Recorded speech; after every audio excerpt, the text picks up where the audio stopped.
What should you do when your child cries? Good day and welcome to Psych Sense, where we make sense of mental health. I'm Ken Mallon, your host, and today we're going to be talking about crying.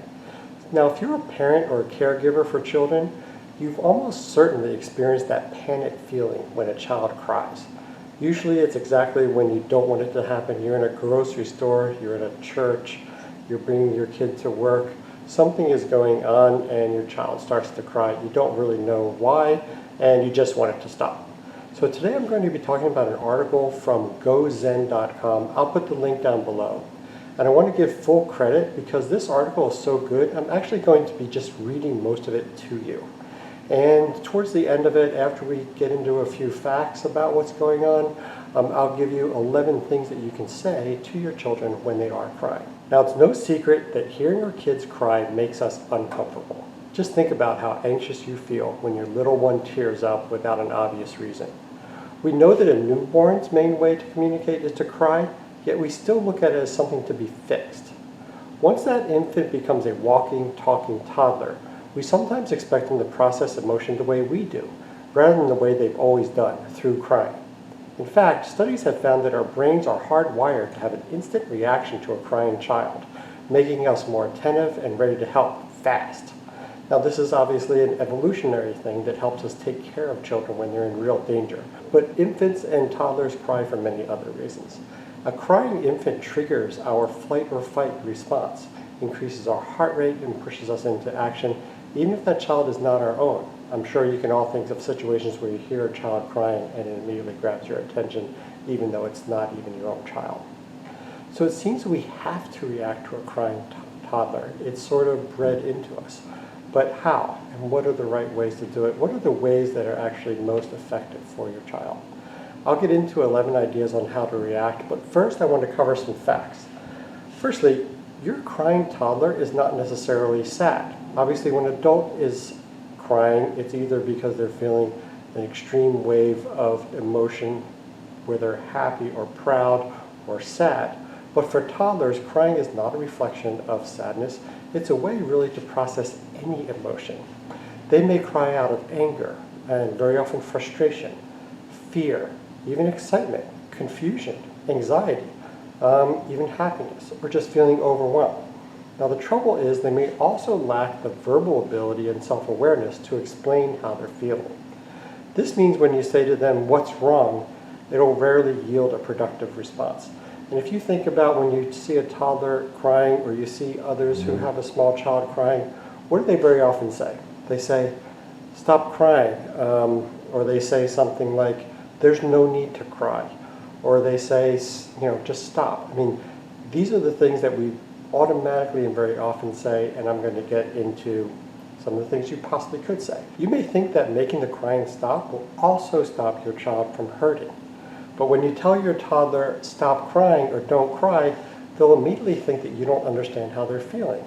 Their message is therefore likely to become louder and even more persistent. So by asking or telling them to stop, you're also telling your child that their emotions are invalid and unimportant. Now, regardless of how trivial the reason may seem to you, your failure to acknowledge how they're feeling in that moment deprives both you of the opportunity to learn how to process that emotion in a more positive way. Now, our goal as parents or caregivers, no matter how tricky it can be, is to support our little ones' development of emotional self-regulation, something we can only do when we treat them with empathy and understanding. Now, as tempting as it is, one of the things that we very often do is we try to distract. Many of us view distraction as the ultimate tool in our emotional arsenal, figuring that if we can distract our crying toddler from whatever it is they're crying about, we can stop the crying and therefore stop the hard feeling very quickly. We've all dangled a favorite toy in front of tear-streaked faces, or sung a song through clenched teeth and high-pitched desperation. Sadly, though, distraction misses an opportunity to connect with your child and teach them how to deal with their own emotions. We're not always going to be around for them to distract them with a toy or music or some other form of distraction, and so we need to use these opportunities to try to teach our child their self-regulation of their own emotions. Now, that's very hard to do in the moment when you're stressed out and your child is crying, but I'm going to talk through some techniques. Now, certainly, if your child is crying because you help them put their shoes on instead of letting them do it by themselves, distraction is likely to only make them respond louder and more fervently in order to be heard. It is true that sometimes distraction can work, but it's often just a band-aid. It doesn't help your child learn how to cope with a similar situation or emotion in a more positive way in the future. In terms of what to say, the next time you're faced with a crying toddler, try to take a moment to make sure you are calm. If you're angry, stressed, or frustrated, the things that you'll say will just add to your toddler's distress. So take a deep breath, or two if you need it. Acknowledge and think about how you're feeling. Focus on what's going on inside your body. For example, your heart rate may be beating a little faster, your jaw may be clenched, you may be feeling tense. So when you're ready, use a low voice and try these 11 alternatives. The first one I'll recommend is try to convey a feeling that you're with them with this. So you could say something like, hey, we're on the same team, I'm going to help you. Or whatever language similar to that is appropriate for your culture and your parent-child or caregiver-child relationship. And even if your child says that they don't want your help, the message that you're delivering is that you are there for them and that you will help them and back them up. Another thing you can try would be, you can say, I see this is hard for you. It sounds like a very simple phrase. It sounds kind of like a band-aid, but to a toddler and a small child, hearing something like that shows that you acknowledge them and you hear them and see them. Another thing you can say, and by the way, you can use some of these in combination as well, but another thing you could say is you could say, I understand you're sad, and that's okay. And maybe they're not feeling sad, so you could say, I understand you're feeling anxious, I understand you're feeling disappointed, I understand you're feeling scared. Whatever it is that you perceive that they're feeling, just show that you understand that. And reinforce the notion that feeling an emotion is what makes us human. Another thing you could try to say is you could say, this is particularly useful if something has just happened that is causing them to be frustrated or sad or disappointed. You can say, that was really sad. And what you're doing there is you're acknowledging the event that triggered your child's crying, and it helps them also see what triggered their emotion and figure out what to do next.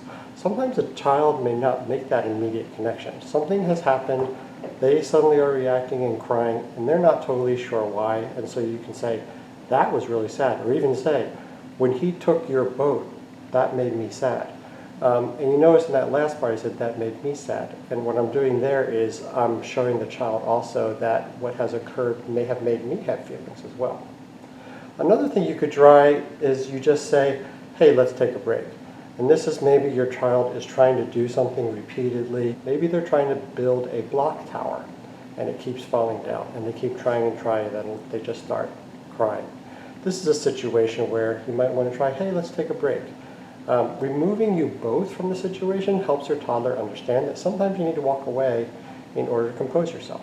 The child may legitimately be tired or overstimulated and simply need to have time in a quiet, soothing place before rejoining the activity. Now, you may say, hey, you just told me not to distract. This is distraction, isn't it? Well, not really. This does take them out of the situation, but it does so in a way that the child can control and learn from. So the next time it happens, rather than relying on somebody else distracting them, they now have this tool in their toolkit to say, hey, I can just remove myself.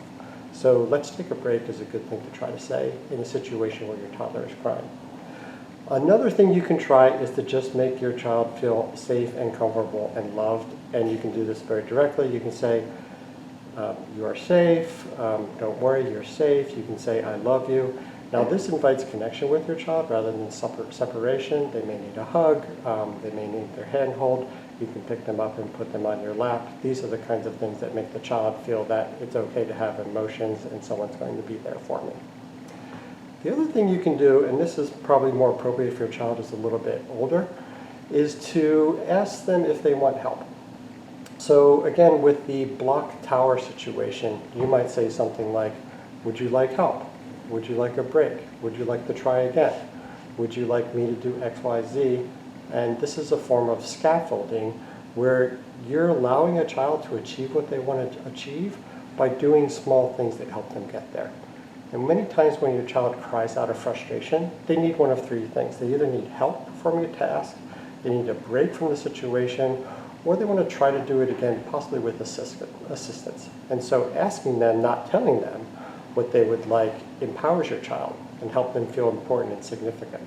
And when they go through this process of making this decision to get your help, it also helps them practice asking for help.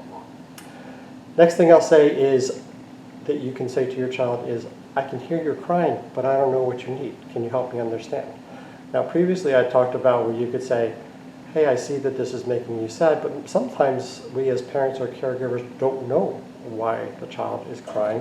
So it's appropriate to go ahead and just ask and explain to them that you don't understand. So you can say, I don't know what you need. Can you help me understand? Now, many times a child cannot verbalize why they're crying. But seeing that you want to understand the situation will enhance your closeness with your child and make them understand that you're going to be there for them. Another thing that you could try is to tell them a story that might be positive. Maybe say, hey, I remember when this happened before, and you can relate an actual story. Like, do you remember 2 days ago when Johnny kicked over your blocks?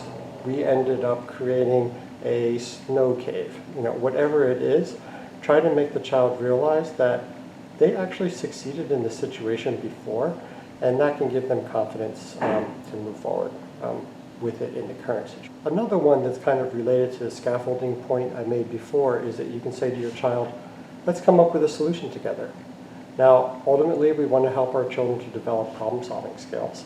So coming up with a solution that will help process their emotions teaches them how to look at the situation objectively and come up with possible solutions. Now, some children are not as ready for this and need more help with it, but you, knowing this child well, can decide how much help you want to play in that development of that solution together. The other thing and the final thing that is very important is something called stay listening. And it's really around the power of maintaining silence and just holding loving space for your crying child. And this is a situation where you just sort of sit with them, you reflect back that you understand their emotional space, you maybe pick them up, put them on your lap, and just comfort them. And so I hope you enjoyed these bits of advice, and so with that, thank you for watching Psych Sense, where we make sense of mental health. I'm Ken Mallon, your host, and I'll see you next time.